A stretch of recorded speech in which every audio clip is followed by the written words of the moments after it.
usted iba a tal velocidad. ¿Y cómo usted podía pelear eso? Ahora es con una fotografía. Y el mismo radar te pone la velocidad a la que tú ibas. Entonces, ya ahora, para el que va bien en la carretera, es mejor. Tú tienes que comprobarme, mire. Sí, ese es mi vehículo y ese soy yo porque salgo ahí en la foto. Pero si no soy yo, no me la va a poder poner la infracción. Ahora, ¿qué es lo que yo creo? Yo creo que esa resolución que la DGC, creo que fue cuando se llamaba la MET, colocó de limitar a 100 kilómetros por hora la velocidad en las carreteras, debe de ser variado. La autovía del Coral, por poner un ejemplo, es una carretera que se diseñó para que la velocidad máxima sea 120 kilómetros por hora. Así otras autopistas que se han creado. Y yo creo que más allá de estar limitando a 100 kilómetros por hora, lo que hay es que eficienciar el tema de las inspecciones vehiculares. Ahora con estos radares, bueno, van a empezar con las personas, pero todo el que ha viajado sabe que usted encuentra en la carretera los radares solos, que por sensores ellos te ponen la infracción ahí mismo. Bueno, el ciudadano va a tener que aprender a andar en una velocidad prudente. Pero yo no creo, y lo digo honestamente, que 100 kilómetros por hora sea la velocidad adecuada para andar en las carreteras de República Dominicana. Carreteras que fueron diseñadas para más. Entonces, al final tú tienes una distorsión. Si tú vas a la ley, te dice que la velocidad máxima son 120 kilómetros por hora. Claro, la misma ley te establece, salvo que haya una normativa o una resolución del organismo competente que la reduzca, pero tiene que estar señalizado. En la autovía del Coral, si usted va de aquí, de Higüey, se sube ahí en la bifurcación, en Yuma, hasta allá el peaje o hasta la rotonda, creo que hay 3 letreros que dicen 100 kilómetros por hora. Entonces yo creo que ya que los agentes van a tener herramientas tecnológicas, hay que asumir de manera ya legal la velocidad máxima establecida por la ley, que son 120 kilómetros por hora. Claro, el que ceda de los 120 kilómetros, que para mí es una velocidad prudente, bueno, y hay que fiscalizarlo. Usted va en esa carretera, en la autovía del Coral, y pongo el ejemplo con esa autovía, porque está diseñada para usted ir a esa velocidad. Tiene todos los elementos. Entonces, yo creo que más, a veces yo pienso, profesor, y lo digo honestamente, a veces yo pienso que esa estrategia de bajar de 120 a 100 ha sido una técnica para poder poner muchas infracciones. Esa es la percepción que tengo. Bueno, como todo el mundo en República Dominicana sabe, así sea por ósmosis, que uno lo va heredando, ese pensamiento, esa información, que la velocidad máxima establecida en la ley son 120 kilómetros por hora. Ellos de manera capciosa lo bajan a 100 en la carretera. Todo el mundo a 110, 120. Infracción. Yo creo que eso hay que, de una manera u otra, ajustarlo. Y ni hablar, porque tengo que mencionarlo otra vez, cada vez que voy a la autovía del Coral en horas de la noche, digo, ¿por qué razón la autovía del Coral no tiene los reflectores necesarios para que el conductor que transita por esa vía se pueda guiar de manera correcta? Bueno, muy bien que las autoridades de obras públicas han estado reemplazando las cercas que son tumbadas en los accidentes. Eso está muy bien.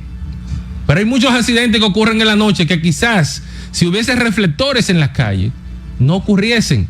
Porque todo el que conduce en la autovía del Coral sabe muy bien que si viene una hilera de vehículos en la vía contraria, ya usted tiene un problema de visibilidad.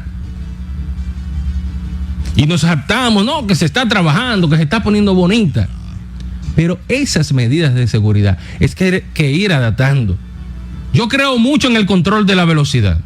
A veces veo personas que usted va a 100 kilómetros por hora y le pasan, que usted le pierde el rastro en la carretera. Entonces usted, si utiliza un poco ahí la matemática y dice, bueno, debe de ir a 150, 160 por la distancia que me lleva. Yo creo que eso es un exceso, que finalmente pone en peligro la vida de quien va a esa velocidad y de todos los que están cerca, que podrían ser víctimas en un accidente. Claro, esas altas velocidades hay que controlarlas. Pero hay muchos temas en las carreteras que hay que regular. Los puntos que la ciudadanía abre de manera ilegal para dar vueltas en las autovías, aquí a cada rato abren uno, la autovía del Coral. Y hay que recordar ese trágico accidente donde murieron muchos higüeyanos cuando un autobús venía ya llegando a Higüey y una persona en una camionetita, creo que fue, si mal no recuerdo, se atraviesa, el autobús lo embiste, se vira y fallecieron muchas personas. Tengo así en la mente esas imágenes crudas que se pasaron y el dolor de la familia que ya estaban aquí en Higüey esperando porque eran minutos de llegar, solo porque un imprudente tomó la decisión de cruzarse en un cruce ilegal. Entonces yo creo que cuando hablamos de accidentes, que cuando hablamos de seguridad vial, hay que mirar en todas las direcciones. Y yo aplaudo que la DGC tenga estos controles digitales, yo lo aplaudo. La tecnología hay que utilizarla cada día más. Y ojalá que en algún momento ni siquiera se necesite un agente de la DGC para hacer este trabajo. Que estén los escáneres, los medidores de velocidad de manera remota. Bien, eso sería lo ideal para no tener agentes ahí en el sol, y agua, sol y sereno en las carreteras. Pero no solamente es controlar la velocidad. Los accidentes que ocurren en las carreteras dominicanas no es solo por eso, sino por todas las necesidades que tenemos. Bueno, usted diría, la autovía del Coral tiene mucho asfalto. Sí, es verdad, está asfaltadita. En estos días le hicieron una reparación al bache que hicieron del peaje hacia allá. Tengo que darle una carrera otra vez por ahí a ver si ya está a 100%, porque mi primo Báez me echó en cara en un foro. No, usted no ha ido. No, primo, no he ido todavía. Pero cuando fui... Sí. Pero cuando fui, oiga, llegué relajado a Punta Cana, porque el vehículo iba vibrando y yo sentí que tenía una máquina vibradora aquí en los hombros, iba así todo, el camino entero. Bueno, si lo arreglaron bien, pero hay que seguir arreglando. Y no es porque las autoridades tienen una percepción errónea de algo, que creen que cuando hacen un trabajo, el periodista está obligado a vivir el día entero alabándole lo que hicieron. Bueno, uno les felicita. Sí, hicieron un buen trabajo, felicidades muchachones, pero el trabajo del periodista no es hacer relaciones públicas. Y si arreglaron el asfalto, muy bien, pero si faltaron las señalizaciones, entonces tenemos que acordarles de las señalizaciones. Y que el trabajo institucional es continuo. Claro. Eso no es una obra. No es que hizo el asfalto y que ya se acabó. Sí, tienen que continuar trabajando. A veces se ponen guapitos y dicen, ustedes son un inconformista. Bueno, pero es que el pueblo necesita y merece lo mejor. Recientemente, profesor, y le hacía el comentario ayer, yo me sorprendí, se lo digo honestamente, yo me sorprendí porque cuando estaba en Uruguay, que vi la realidad que había allá, inmediatamente fui a buscar el Producto Interno Bruto de Uruguay para compararlo con el de República Dominicana. Nosotros lo doblamos. O sea, nuestro país, económicamente hablando, es más rico, el doble de rico que Uruguay. Ahora, la calidad de vida de nosotros es muy inferior. Y cuando usted va a las carreteras, usted la ve señalizadas con los reflectores del lugar y todo. Y entonces usted dice, pero ¿y por qué en mi país no puede haber eso? ¿Por qué razón, si la autovía del Coral, que ahora subieron el peaje en algunos, ¿verdad? El que está aquí en... No, ya todos son a 100. Todos son a 100. Los que estaban a 60, 100. Entonces, cada ciudadano que transita por la autovía del Coral paga. ¿Por qué razón yo tengo que andar en una carretera sin reflectores, sin las señalizaciones adecuadas, con tantos desperfectos que lo que hacen es restarle calidad al servicio brindado? Por eso hay que hablar obligatoriamente de Gonzalo Castillo. ¿Cómo? Hay que hablar de él. Aunque uno no sea del partido, aunque uno no le agrade quizás una posición política u otra, pero hay que reconocer que en su gestión en obras públicas demostró que las autovías podían ser seguras en primer lugar y adecuadas. Porque el proceso de señalización y de seguridad en las carreteras se mantenía. Ojalá que ahora el nuevo incumbente de Obras Públicas, el ingeniero Eduardo Estrella, le siga el camino. Bueno, Eduardo tiene una capacidad o una experiencia ya en el Ministerio de Obras Públicas alargada. Ojalá que lo haga bien, porque la gestión que salió, por lo menos en ese punto, no voy a profundizar en otros, se quedó corta. Y nosotros tenemos que cada día aspirar a que haya mejoría. Caigo otra vez, para ir a la pausa, al inicio del comentario. Nos sentimos muy bien, felicitamos al Intran y a la DGC por la adquisición de estos radares electrónicos. Creemos que es fundamental, pero entendemos que hay que trabajar ese tema de la velocidad máxima.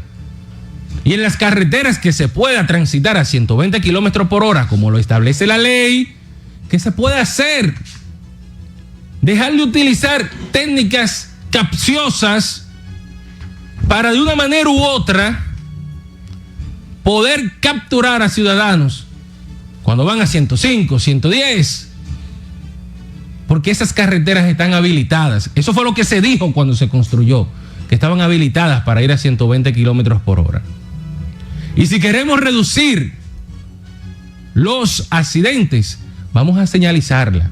Vamos a eliminar los pasos ilegales, pero también vamos a construir paso a desnivel donde sea necesario. Porque, como digo una cosa, digo la otra. Hay gente que dice, no, dentro de lo que yo me agrego, ¿verdad? No deben de haber pasos ilegales. Pero también hay una realidad, que aquí a veces para usted llegar a un retorno tiene que recorrer kilómetros. Entonces, eso tiene el Ministerio de Obras Públicas que verlo y buscarle un bajadero. Decir, bueno, hay que buscarle un bajadero a esta situación para que el ciudadano no se vea obligado también a hacer lo incorrecto. Y yo creo que tomando estas medidas va a mejorar el tema del tránsito en las carreteras.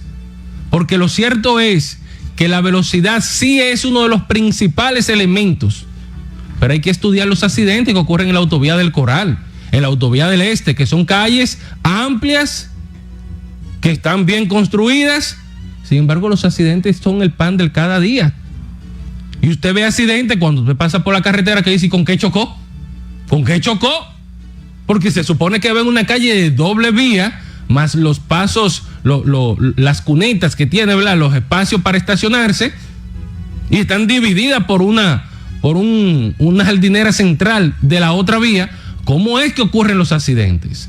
Entonces eso hay que estudiarlo. El Papa Francisco sigue. Todo parece indicar que va en sus últimas. Sí, pero ha mejorado últimamente. Pero tuvo ya otra recaída, una recaída muy fuerte. Todo parece indicar que la Iglesia Católica está en víspera de tener un nuevo representante. Recordamos que el Papa, en teoría, es el representante de Dios en la tierra y es el guía espiritual y el guía político de lo que es el Vaticano. El Estado del Vaticano, de la Iglesia Católica. Los católicos, porque el Papa Francisco, que ha tenido muchas cosas positivas, también ha tenido sus negatividades. Eso es parte de la vida, ¿verdad? Eso es parte de la imperfección de ser humano, que tenemos virtudes y defectos. Pero ¿qué ha ocurrido con el Papa Francisco? Bueno, el Papa Francisco, que es un liberal, ha permitido temas que los católicos tradicionales no lo perdonan. El tema de la homosexualidad, el tema incluso del manejo político que le ha dado a situaciones donde sus críticos dicen que se acerca más a los dictadores y a los líderes que de una manera u otra están llevando situaciones difíciles, y que no ha centrado su papado en la doctrina de la fe. Bueno, eso se comenta. Vamos a ver qué ocurre en la Iglesia Católica. Lo cierto es que los católicos deben de estar orándole a Dios para la salvación, ¿verdad?, si Dios determina que ya Francisco va a concluir su estadía en la tierra. Él ha dicho, lo dijo antes de su gravedad y lo ha repetido, que si él se ve en una situación de que no pueda continuar al frente de la iglesia, va a abdicar. No lo ha hecho todavía. En varias ocasiones nos hemos sentido ahí tentados, escuchando. Yo sigo muchos medios de la zona y desde que escucho que llaman al secretario del Vaticano y al asistente, digo yo, bueno, va a ocurrir. Pero no ha ocurrido. Todo parece indicar que él tiene fe todavía. Mira, no lo maltrates. Y yo en ese discurso estaba de acuerdo. Ahora, la situación fue cuando se agravó, que ya no me hablaban de no un maltrato como tal al ciudadano, a la persona, sino que se le quiso dar preferencias, como usted está diciendo. Yo creo que eso, sin lugar a duda, marcó un antes y un después en la iglesia. Y yo voy más lejos. Yo creo que si mañana llegase a la iglesia un papa tradicional, esto podría hasta fragmentar la iglesia católica. Porque la cuestión es que ya hay un grupo grande que ha asumido y ha disfrutado del legalismo de situaciones que estaban en la iglesia, pero estaban ocultas. Situaciones que ocurrían en la iglesia, porque no lo podemos llamar engaño, pero era de manera oculta. Sí. Hoy día lo hacen de manera libre. Bueno, para mí eso fue cuando vi las primeras imágenes, creo que en Inglaterra, de una iglesia que el padre es homosexual. Y que en la iglesia el mantel del altar es una bandera LGTBIQ+. Y cuando yo vi esa primera imagen, yo dije, bueno, ya sí es verdad que Cristo casi viene. Porque tú ver algo así en una iglesia donde de las reglas fundamentales de la iglesia, esa es una, yo dije, hay una distorsión.